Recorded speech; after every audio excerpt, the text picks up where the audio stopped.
In chapter 9, Jesus' identity is challenged. We find ourselves in John chapter 10, but something interesting is happening in John chapter 9. His identity is being challenged. He's asked, who is he and how can we trust him? Is he really from God or simply a new charlatan in town? So many con artists were coming to town. Jesus answered these questions both pragmatically and poetically. He does things that God alone can only do. He describes the blessings that God brings in poetic terms found in John chapter 10, verses 1 through 10. It is broke down in two parts in this passage. And because no one understands his figure of speech, in verses 1 through 5, he identifies himself, put this in your notes, in your phone, as the good shepherd. That's critical. As the true shepherd, as the true shepherd. So Jesus's identity is being challenged. There are so many fake preachers and fake prophets. There are magicians who are acting like prophets. So they were performing magic tricks and getting glory. There were false prophets who were only after people's finances, not their faith. There were people who were trying to get money from folk, but not trying to get peace to people. There are false shepherds happening. So Jesus, since he's in the group and they are questioning everyone's identity, Jesus says in verses 1 through 5, I'm gonna catch somebody, I am the true shepherd. But the problem is people don't understand what the true shepherd means. So then he backs it up in verses 7 through 10 and says, I am the gate for the sheep. That's critical. He says, I am the true shepherd. Hey, watch this. And I'm also the gate for the sheep. Now, I want you to catch this, and please put this in your notes right here. There will be many people who try to pull you off course. I can't stress the criticality of knowing the right voice in your life. The right voice. He says, I am the true shepherd. I'm going to see who can finish this statement. And my sheep know my voice. Know my voice. In other words, he says, if you don't know my voice, let me break it down real simple. I am the gate. Somebody say gate. Now in your notes, and I'm going quickly because y'all done praised all my time away. So hear me when I say this gate. In your note, write gate, then put an equal sign and put door. In other words, he says, I am the way, the truth, and the life. No man coming to the Father but by who? Me. I am the door. Now nobody in this service gonna catch this except for my seasoned saints. Y'all too young. Us old school folk gonna catch this right here. There used to be a game show where you had to pick what was behind doors. They would say door number 1 and door number 2, and people would pick door number 2 and it'd be a gag gift. But if you pick the right door, tell them what they want: a new car, a vacation to Orlando, Florida, a new washing machine and dryer set, and you'll be like, I'll take what's behind that door. What God is saying is, if you pick the wrong door, you're gonna get the wrong stuff.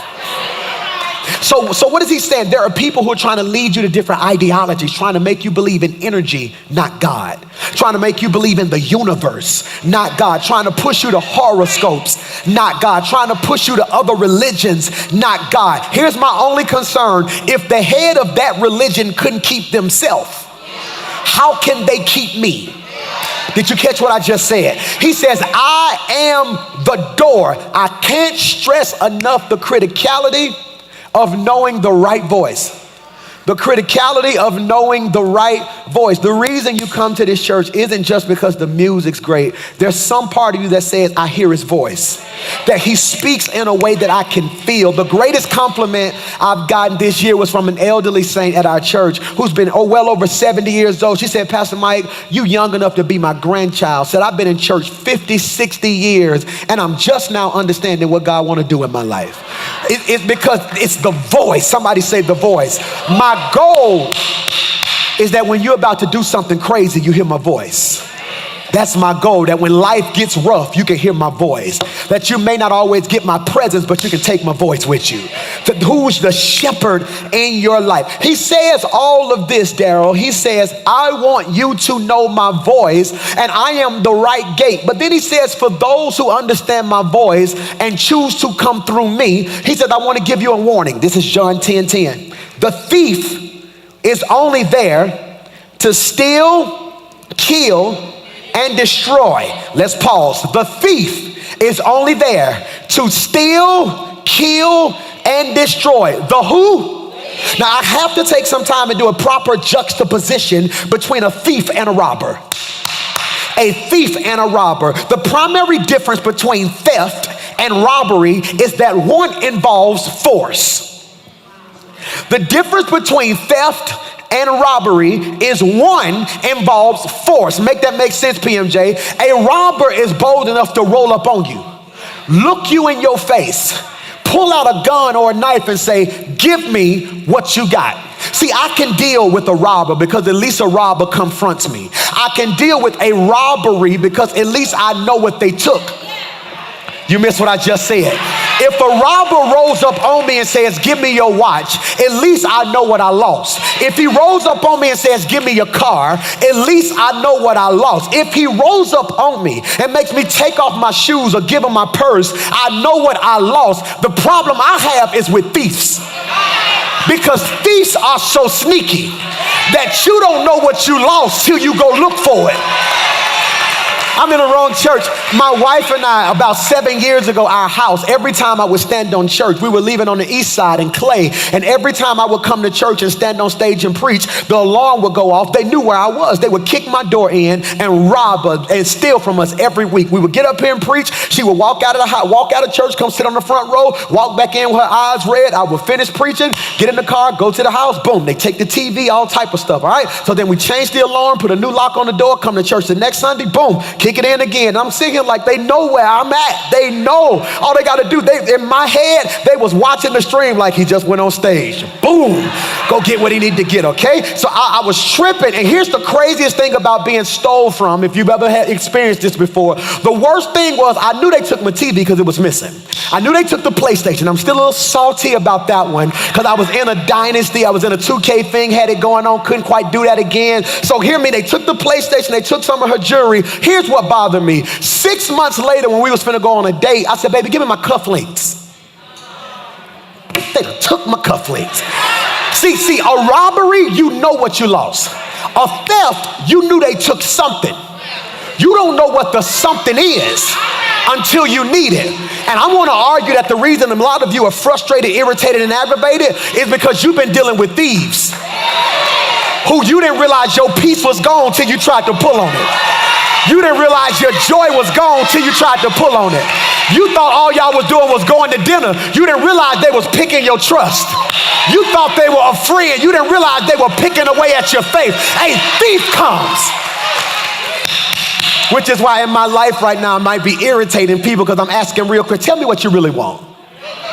Let's stop playing this game. It's clear we ain't on one accord, so what are you really here for? Because if you're not careful, put this in your notes, I'm going fast. This year, parasitic relationships are dangerous. Ooh, parasitic relationship. Now, I do know that there are two types of relationships, parasitic and symbiotic. Parasitic and symbiotic. Symbiotic is give and take. You know that, right? I give you something, you give me something. Now, let me say something to all the couples and friends in here. It does not mean I'm going to give you 50-50. That's a lie. In every relationship, somebody is going to give more than the other person. Did you make any sense? In my relationship, the sacrifices lady makes sometimes is far more greater than the ones I have to make, okay? Then there are certain times where I have to do more than her. I would love it if it was 50-50 for the rest of our life. But sadly, with the schedule I have right now, sometimes it's 80-20. She got to pick kids up. She got to make sure the house straight. She got to do certain things. I'm putting pressure on her to make sure all my stuff in line, yada, yada, yada, making sure wherever I go is lined up. So sometimes it's 80-20. But then when I do take breaks, it's like, no, baby, now it's 90-10. You don't move, don't do nothing, I got you. Stop thinking it's equal. At some point in this relationship, I'm freeing 3 of y'all, somebody gonna have to do some heavy lifting. I'm in the wrong church right here now. So it's symbiotic, it's give and take. My problem is when relationships become parasitic. Parasitic. You know the danger about a parasite? A parasite does not have the capacity of living on its own. It needs a host or it needs a body. It connects to something and it drains the life out of it. But here's the scary part. Once everything has been drained out of it, it moves on. I'm almost scared to say this because some of y'all finna pull your phone out and text some people and say, oh, parasite. You drain all the life out of me, drain all the energy out of me, drain all the finances out of me, then got enough nerve to play victim. Am I preaching to anybody in here? No. Thieves, somebody say thieves. Thieves come to steal. Put this in your notes. Am I helping anybody? What do they want to do? They want to steal time, kill vision, destroy faith. Steal time, kill vision, destroy faith. So be careful, because what does the thief want to do? He wants to steal time. I hope you catch, I had to bury a beautiful young lady, my sister's best friend yesterday, and watching all these 20-something, 30-somethings just cry because she died suddenly. And I'm watching all of them, and then of course all of them are pulling on me now. Pastor Mike, how do I move? How do I think? What do I do next? And it taught me a very important lesson. If you're gonna do it, you got to go and do it now.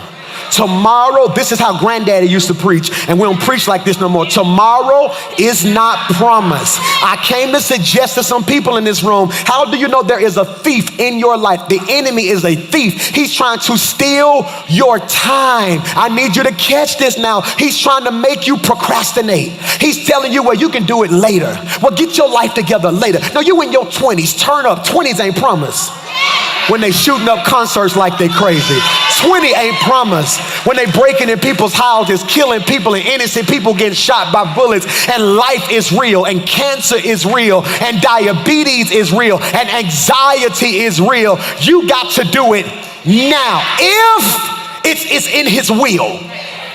You got to make a decision. He's trying to take your time. And I came to suggest to somebody in this room that when you leave here today, manage that time. You ain't got time to be lazy. You ain't got time to lay around. You ain't got nothing to do, go get another degree. You ain't got nothing to do, start a business. You ain't got nothing to do, go be a mentor. I came to suggest to you right now, God is doing, not only is it going to be big, it's about to be quick. And that means you got to know it's your time. I'm about to make a statement, and half the room gonna miss it, half the online gonna miss it, but those of you who catch it, something in you may shiver, the skin, hair on your arm may stand up. I am not sure about a lot. I'm not sure that I'm the best singer. I am not sure that I am the best preacher. I am not sure that I am the most handsome. I am not sure that I have the best church. But there is one thing that Jaquita McClure and I are very sure on. Like it or not, it's our time. I don't know, you caught that right there. It's folk who've been trying to hold you back. And God said they tried long enough. Because you've been faithful, this is your time.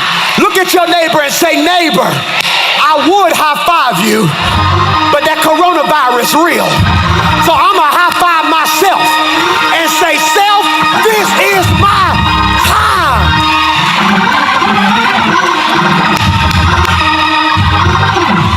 It's my time. And you gotta walk in that. You gotta believe that. You gotta move like that. It's my time. I'm not sure this gonna come around again. I'm not sure this door gonna open again. I'm not sure. I'm never again gonna be this young with this much energy. All my singles with no kids. You never again gonna be free with no kids, be able to do what you wanna do. You better go on vacation. You better start a business. You better open up something else. This is your every couple in here, you spending all this time fussing and arguing and fussing about stuff that don't even matter. One of y'all better grow up, look at each other and say, now hold on, baby. We done survived all this stuff. And God did not bring us this far just to bring us this far. Let me make it very clear. You got favor, right? Yep. I got favor, right? Why? Okay, do the math. Do the math. Do the math. All right, here's the problem. Parasitic relationships. When you are in a parasitic relationship, 1 plus 0 equals 0. Pastor Mike, that don't make sense. No, because you bring something, but because they don't bring nothing, they drain what you bring, and it equals nothing. When you are in a symbiotic relationship, 1 plus 1 equals 2. All right, Pastor Mike, what are you talking about? I bring something, they bring something, we produce something. But when you are in a super abundant relationship, 1 plus 1 equals 3. You missed it. Because when I put my favor on what you're doing, it makes what we do produce something else. I need somebody in my life who recognizes who I am so God can bless what we do. Steal time, kill vision, destroy faith. What you go through a lot of times isn't about you, it's about your faith. It's about your faith. It is about your faith, and the devil tries to destroy your faith. I preach in loop. I preach in a hermeneutic loop, which means if you miss the first Sunday of the year, you got to go back and listen to it because I'm preaching in loop. And when the devil tries to destroy your faith, he tries to call faith trauma. He tries to cause faith trauma. My wife has a lot of trauma to me sometimes, and it's one of our moments where we just disagree. We don't fuss. We call it heated fellowship. Okay, we don't fuss. We just call it heated fellowship. My baby boy Miles fell, boom, broke his arm when he was like 1.5, I think, 1.5 going on 2. Fell off the couch, broke his arm. Booyah! They had to put it back in place, put a pin in. It was crazy. Okay, booyah! To this day, he's 3. Before this year, right? He's 3. So to this day, if he sits on the edge of a couch on the arm, she screams, "Get down, you're not finna break your arm again." And I'm sitting there like, babe, time out. God delivered him. He free, he healed, he's still bad. That if he might need it to get broke again, just to be honest. Miles is all over the place, but I'm trying to get her to realize, baby, you can't operate in the fear that something gonna happen to him, but it's real. And many of you, every time you get ready to step out in faith, because you stepped out last time in foolishness.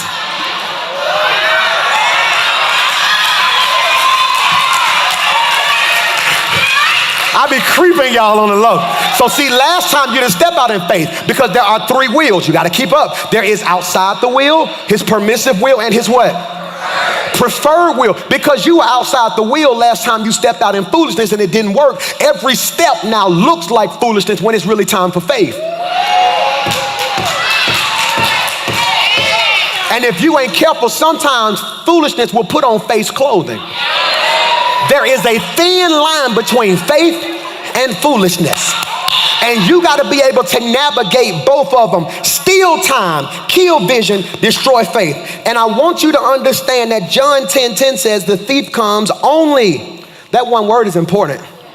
That one word is important. If you leave that one word out, you have a thwarted ideology of what the thief is doing. A thwarted ideology of what the thief is doing. He said, because if I say the thief comes to steal, that means he also comes to love, but he might steal. No. He said, let me be very clear. The only reason he's coming, did you catch that? Is to steal, kill, and destroy. Watch this, English majors, but I can. Y'all, see, I'm gonna find me I'm telling y'all, if any Baptist church try to hire me, I am going to leave y'all. Y'all make me work. Roy, they make me work too hard at this church. I have to give y'all examples. I gotta sing, I gotta rock, everything. Y'all missed your shout. The thief comes, future tense. I came, past tense.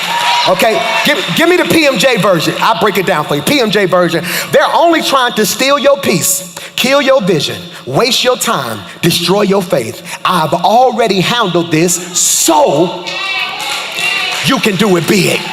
He said, I came that you may have life and have it what? Abundantly. I really need you to catch this. Here's something I heard Dr. Mike Moore, who's one of my homiletic heroes. I love Pastor Moore from Faith Chapel. He's one of my heroes. When life gets thick for me, I will text him and he'll call me back and I just share, how do I navigate this? I love him. I grew up with his son and his daughter. I love that family. He said something that flipped my mind that I want to say to you. He said, Michael, most people don't realize that not only is God good, I need you to put this in your notes, but he's also the God of abundance. I don't think you caught that. He is the God of abundance. He is the God of abundance. I need you to write that. I need you to type that. I need you to speak that every day for the rest of this year. I serve the God of abundance. I serve the God of abundance. We have mitigated or relegated God to one role. We have relegated God to one role. I thank you, Grandmama. I love you. Mwah. When I get to glory, I'm going to throw my arms around you. But Grandmama, you was wrong because you told me he was a lawyer in a courtroom. And I want to argue that sound good, but my God is not a lawyer in the courtroom. The Bible says the Holy Spirit defends me, which means the Holy Spirit is the one fighting on my behalf. If God is only a lawyer, that means there's somebody higher than him who's going to make the decision. And it also means he's answering to a jury.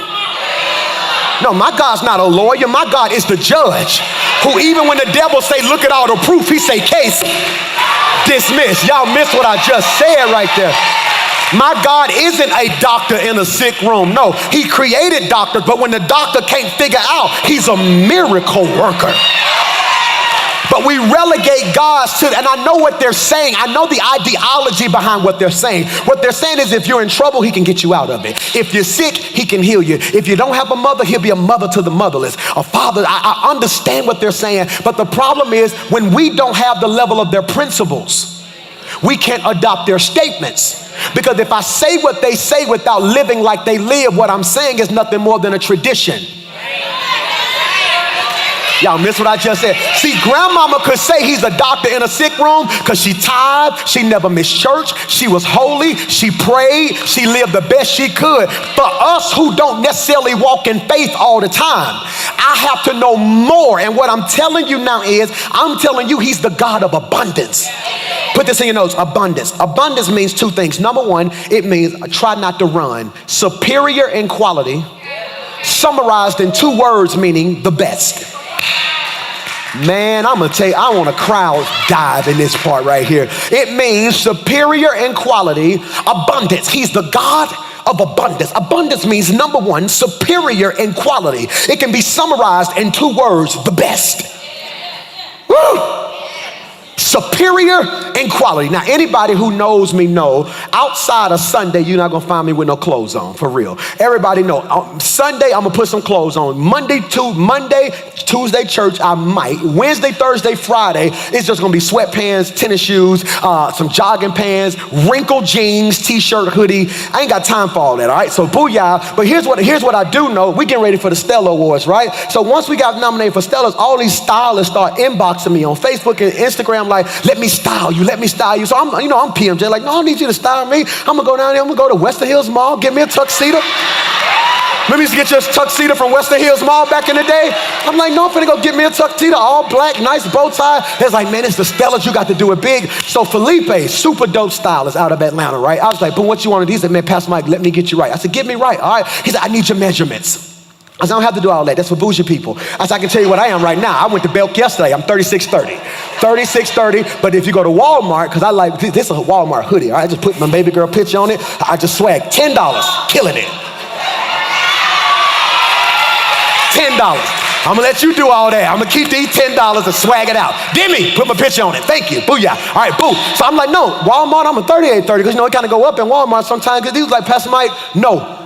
I'm sending somebody to get your measurements. I said, cool. I'm gonna just go to the tuxedo. They said, no, this is different, abundant, superior, and quality. Put that on the screen. It is superior. And he said, no, because the material I'm getting you is good. He said, you don't even know what size you wear. I said, no, you lying. I just went to Lee's Outlet. I just bought me some Guess jeans, these 3830s. He said, no. He said, based off of the quality of material, sometimes your sizes go down. So they start measuring me, right? So I'm standing there looking crazy. They put it around my neck. I knew they was gonna do that. They put it down my back to get the length. They measure my leg, all right? Then they start doing stuff I ain't never seen. They measure my wrist. Okay, because they wanted to hit the cuff right. Then all of a sudden they measured my ankle. I'm sitting there like, then they measured my thigh. They was like, no, because we want the paint. I said, so what are we doing? He said, Mike, Pastor Mike, this is custom. Y'all missed it. Y'all missed it. So I'm sitting here like, I'm like, so what does that mean? He said, no, because we want it to fit right. We measuring every part of you because we just wanted to lay on you. So I'm sitting there getting measured, but then they kept telling me stand still. But when I get excited, I shake. I can't explain it because it made me realize that some of the stuff I was shouting about wasn't abundance. How do I know it's abundance? Because it's superior in quality. It is the best. I know it wasn't abundance because I had to make it work.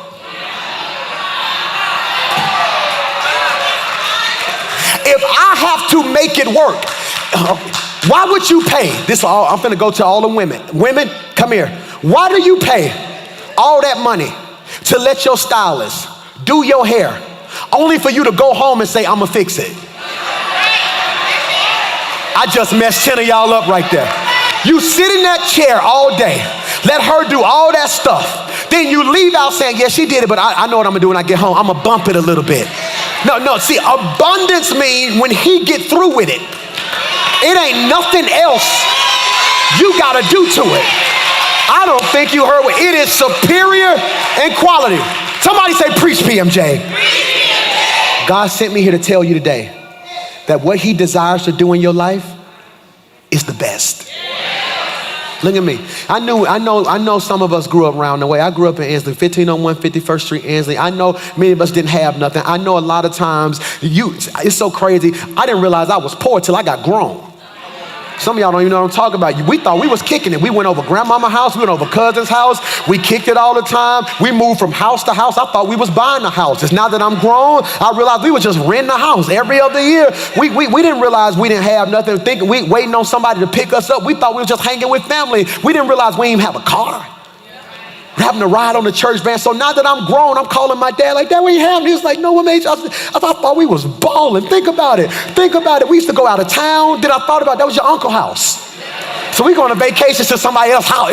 We have nothing. I'm sitting down now like, God, he said, but God said, Mike, even though y'all come from nothing, what I have designed for you is the best. Now hear your pastor when I say this, and I mean this from the bottom of my heart. I want you to get an attitude in 2020. Because if it ain't the best,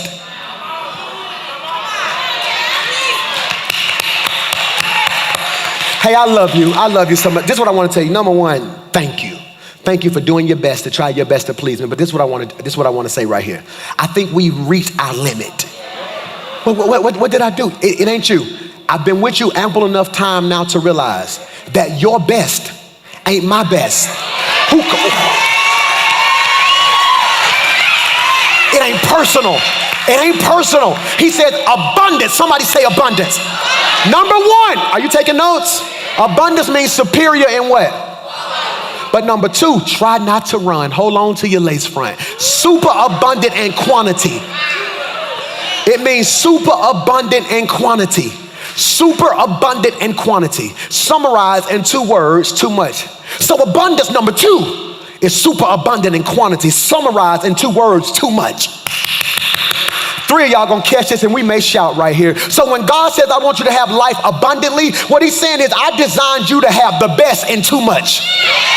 No, stop shouting. We flipping that. When God said, I came that you may have life and have it abundantly, flip it. He said, I want you to have too much of the best.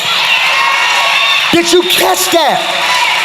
That's why you gotta come against lack.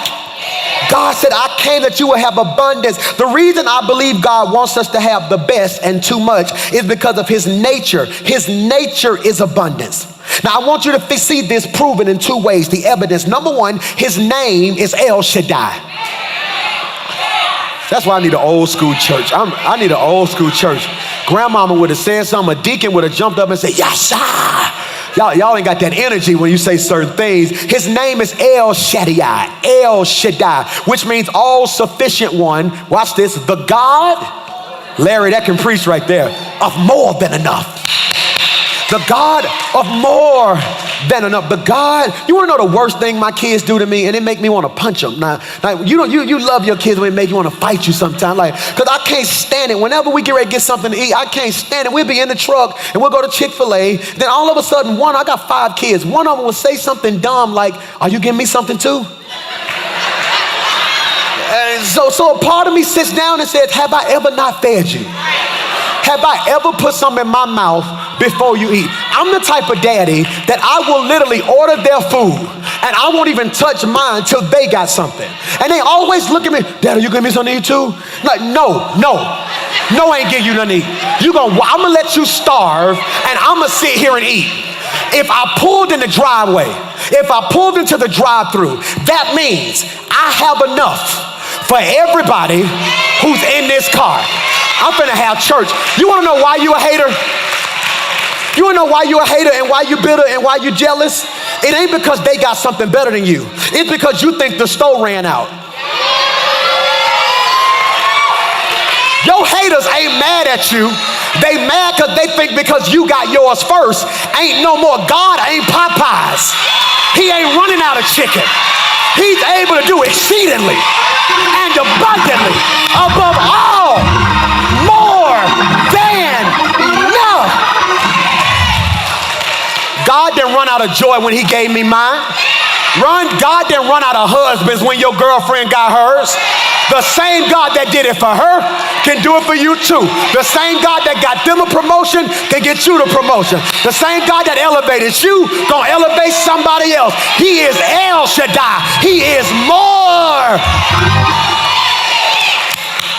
So sit down. Y'all making me nervous. Sit down. So watch this. His name is what? See, that's a think. I gotta go quickly. That's a thinking shift. Most people don't think like that anymore. He's more than a God. See, God doesn't meet needs. He exceeds them. That's crazy, ain't it? Oh my God, I need some more time, but y'all trapped worship, praise, Kanye Sunday service, all my time away. Hear me? God exceeds needs because God says, I am El Shaddai. I am more than enough. Catch this now. I am more than enough. Let's keep rolling. Number 2, his speech, his vocabulary. God, this is rich right here. God speaks in abundance.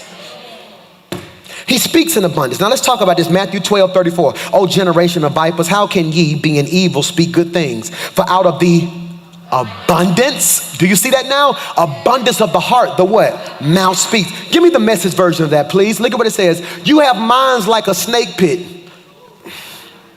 How do you suppose what you say is worth anything when you are so foul-minded? It's your heart, not your dictionary, that gives the words meaning. That's crazy. In other words, he says, I ain't trying to be funny. You saying the right stuff, but your heart and your spirit telling me is not what you feel. Jesus Christ.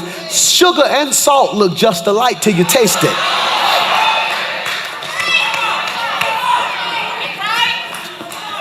Michael, watch this. The Bible, please put this in your notes. The Bible is God speaking to us. So when you say stuff like, I just need to hear from God, open your Bible. The Bible is not just a good book or a holy book, but the Bible is literally God's way of speaking to us. So if we believe that out of the abundance of the heart the mouth speaks, then we must also believe that this is God speaking to us. We know what God thinks and how he feels about a matter by what he says. I want you to pick this up today, that whenever God speaks, he uses superlatives, maximum supreme forms of expression. God never talks about enough or a little bit. Jesus, I want you to leave here today knowing that whenever God speaks, he uses superlatives, maximum supreme forms of expression. God never talks about enough or a little bit. He always talks in excess. Let's look at it. You still don't believe me. Go to Psalms 23:1. Look at how he talked. Watch this. The Lord is my shepherd. I shall not want. Which means whatever it is I need, he got for me. Okay? Y'all don't got it. Go to Psalm 23:5. You prepare a table before me in the presence of my enemies. You anoint my head with oil. My cup does what? Overflows. All right. So I need you to catch this. God always speaks in excess. Okay. So let's talk about this, Pastor Mike. Psalms 23 is a prophetic psalm for today. Psalms 22 is a prophetic psalm for our past. Psalms 24 is a prophetic psalm for our future. I said it fast and I see you typing. I'm going to say it again. 23 is for today. 22 is for yesterday. 24 is for tomorrow. 22 is predicting or prophesying the crucifixion. 22 is prophesying the crucifixion. In 22 it says, God, my God, why hast thou forsaken me? What does Jesus say on the cross? Eli, Eli, lama sabachthani. God, my God, why hast thou forsaken me? So 22 is prophesying that pain is coming.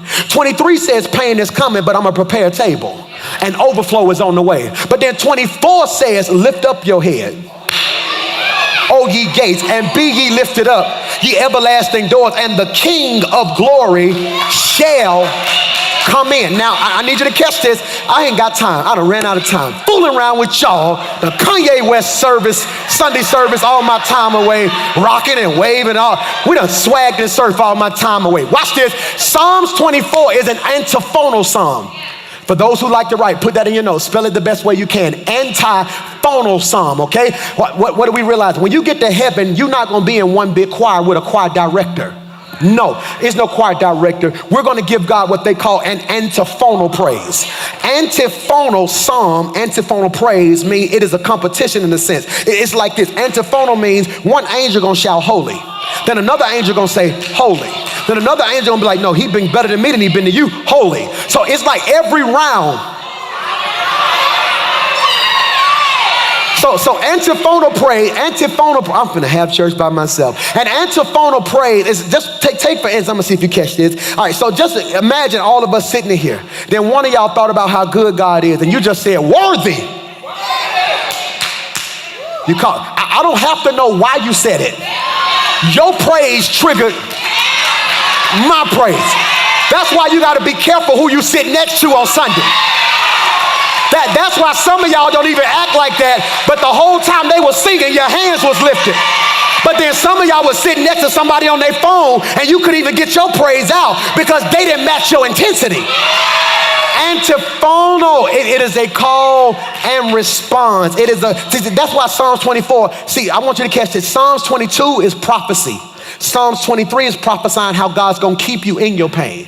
Psalms 24 is telling you how to respond to it. It is a call and response. You don't get it. I'm going to make it make sense. Look at 24:1. Watch what he says. The people would say, the earth is the Lord's and all that it contains, the whole world and they that dwell therein. He has founded it upon the seas and established it upon the rivers. Look at this. And then what would happen? The leader would come back and say, who may ascend to the hill of the Lord and who may stand in the holy place? The people would say, he who has clean hands and a pure heart, who has never lifted up his soul in falsehood. Then they would go to verse 8 and the leader would say, who is the King of glory?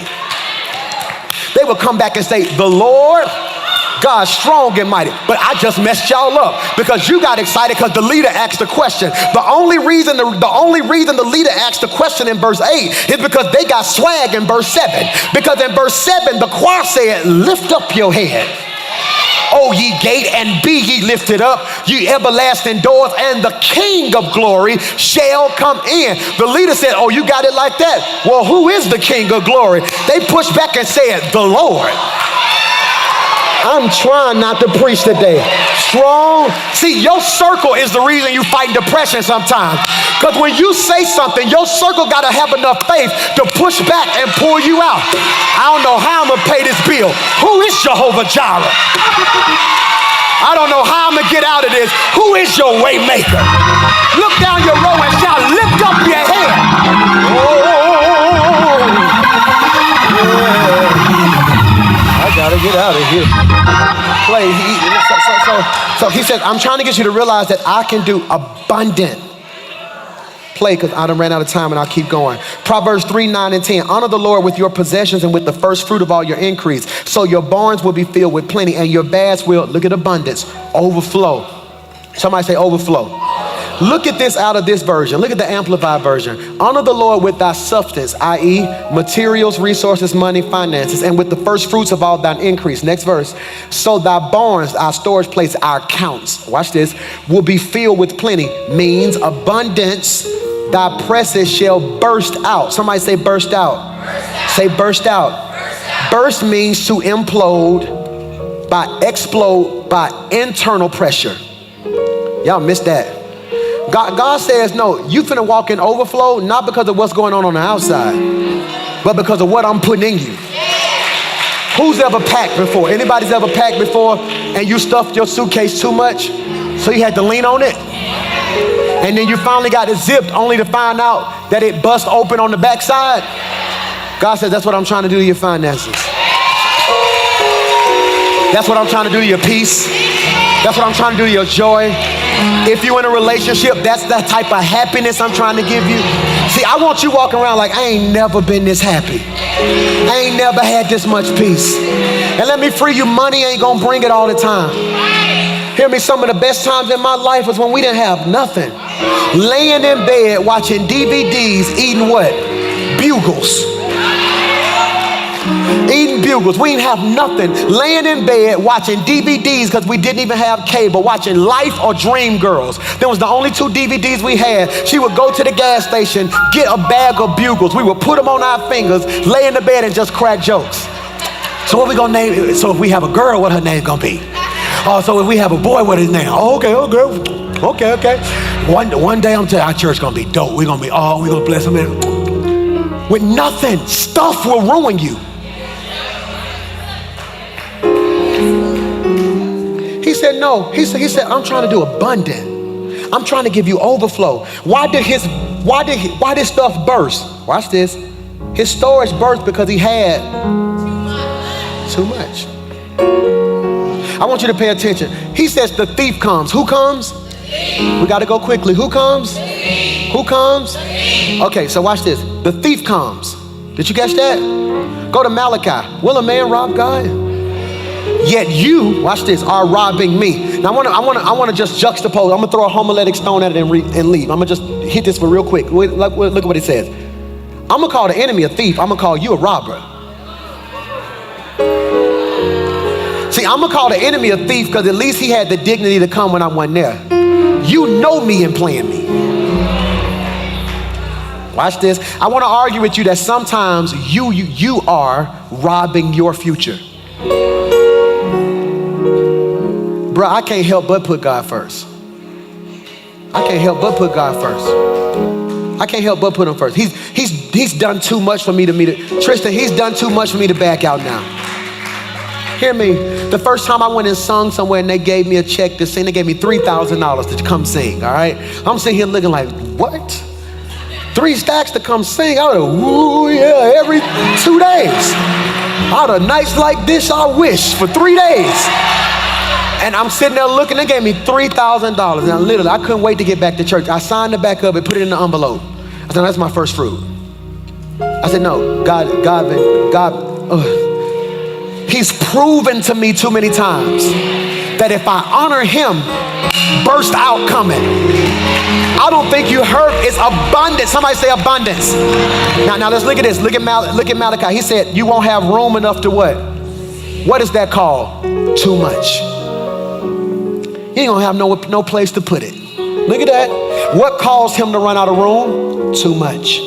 Given it shall be given to you, good measure, pressed down, shaken together, and running over shall men give into your bosom. For the same measure which you give shall it be given to you. Give good measure, pressed down, shaken together, running over is abundance, which means you will have too much. Let's examine this real fast. Take really good notes. That one scripture, there are 4 things in that one chapter right here. It says, number 1, give and it shall come back to you. You must initiate it. He says, if you want too much, you have to initiate it. Give. Now let me say this to you. I know this is talking about finances, but I want to digress just a little bit. All my fellas, give me a roof. If you missed this past Monday, it was off the chains. This whole sanctuary was filled with nothing but men, man. It was crazy. We had a good time. But I want to say this to you fellas. We're trying to become better men. I want to say this to you. I'm going to argue that everything that's wrong with her, instead of fussing at it, give it. Give her understanding. Give her prayer. I'm trying my best to do a better job at this because I'm alpha sometimes, so I come off strong sometimes, or once my mind made up, it's made up.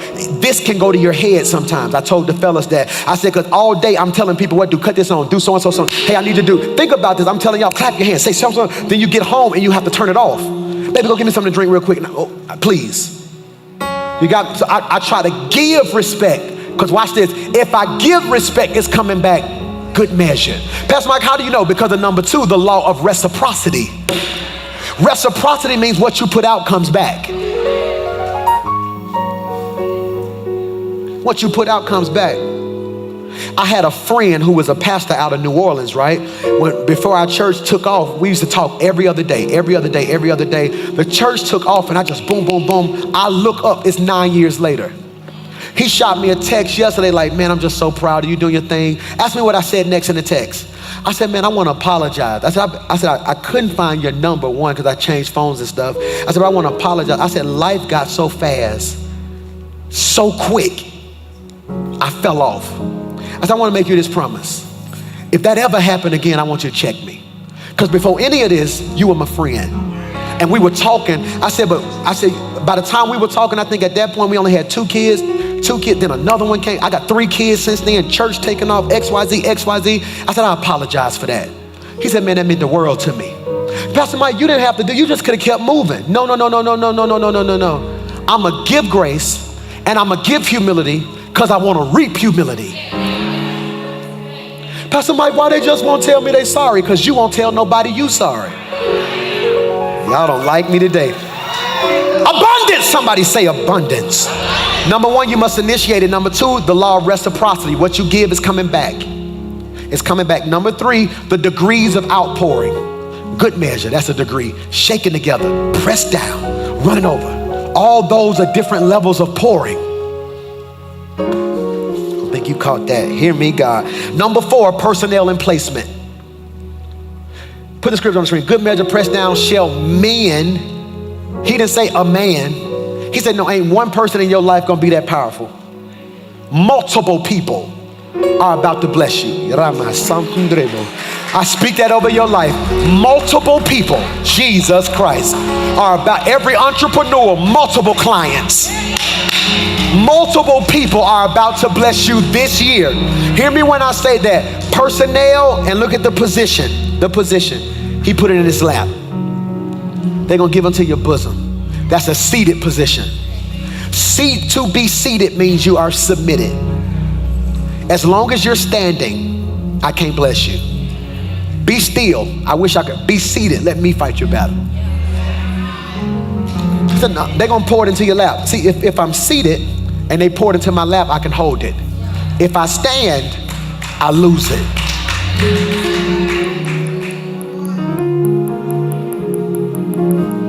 Now unto him who is able to do exceeding and abundant above all. Look at this translation, the Amplified version. Now to him who in consequence of the action of his power that is in work within us is able to carry out his purpose and do, Jesus, super abundantly. Do y'all see this?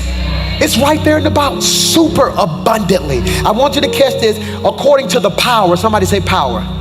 Last 2 minutes. Power in this word is dunamis. Dunamis, which means working energy, working energy.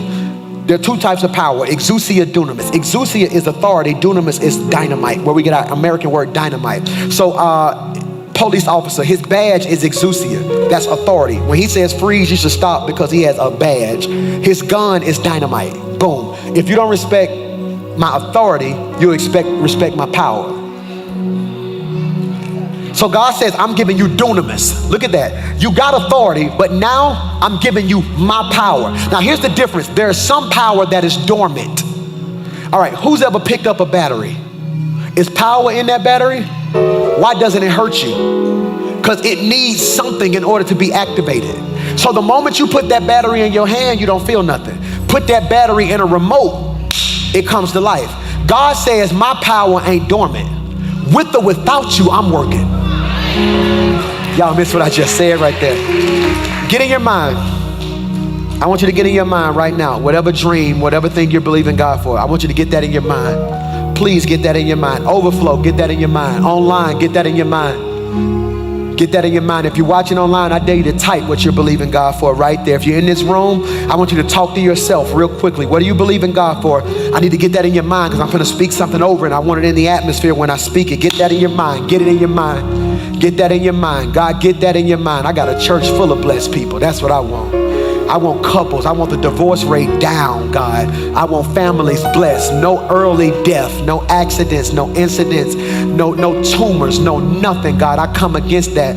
This is a blessed church walking in abundance. God, I speak millionaires are in this church who have a heart for God. Inheritances are being left to people in this church. Properties are being left to people in this church. They're walking in overflow. They're walking in abundance. Get it in your mind right now. Get it in your mind. Get it in your mind because I'm going to activate something in your faith. Get that in your mind. Here it is. Now unto him who is able to do exceedingly and abundantly above whatever you just thought.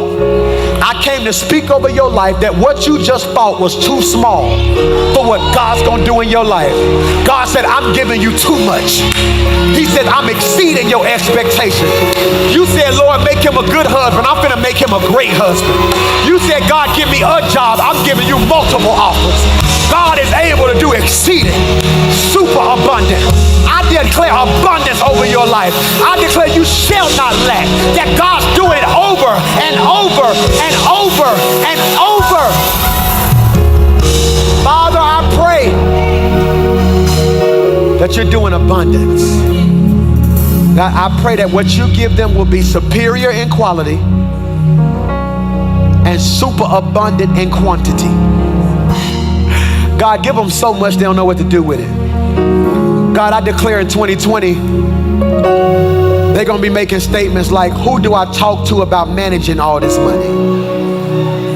I declare in 2020, they're going to make statements like, we got too many bedrooms, we got to get more furniture. I declare in 2020, they're going to say, I ain't studying, I got so much peace, I'm not even depressed. I declare in 2020, they're going to have overflow to take care of mama and them. I declare this year, God, we're on a 3-year run right now. 2020, 2021, 2022, 2023. 3-4 years of unmerited favor and abundance. God, we setting some up for our generations right here. I declare what we went through, our babies will never have to go through a day in their life. Oh, God, I feel you in this room right now. We declare abundance, supernatural overflow. It's overwhelming us. God, it won't be long, decrees the Lord, but it's going to happen fast, quick. Blessings on top of blessings. So fast our head will swim. God, every time we turn around, you're going to be blessing. You're going to be healing. You're going to be moving. But God, don't let me be the thief that holds up my blessing. So God, I choose to put you first in all that I do. God, before I bust a move in the morning, I'm going to thank you for that day so I can have abundance in that day. God, I'm putting you first in my giving. I'm putting you first in my dream. I'm giving you all the glory. Because God, if we're not careful, you'll give us abundance to reveal our motives. But God, I know if we couldn't thank you with nothing, we're not going to thank you with something. So God, before you even send it, I just want to say thank you for everything you're doing in our life. It's in Jesus' name. If you receive that, come on, stand on your feet, clap your hands right there. Come on.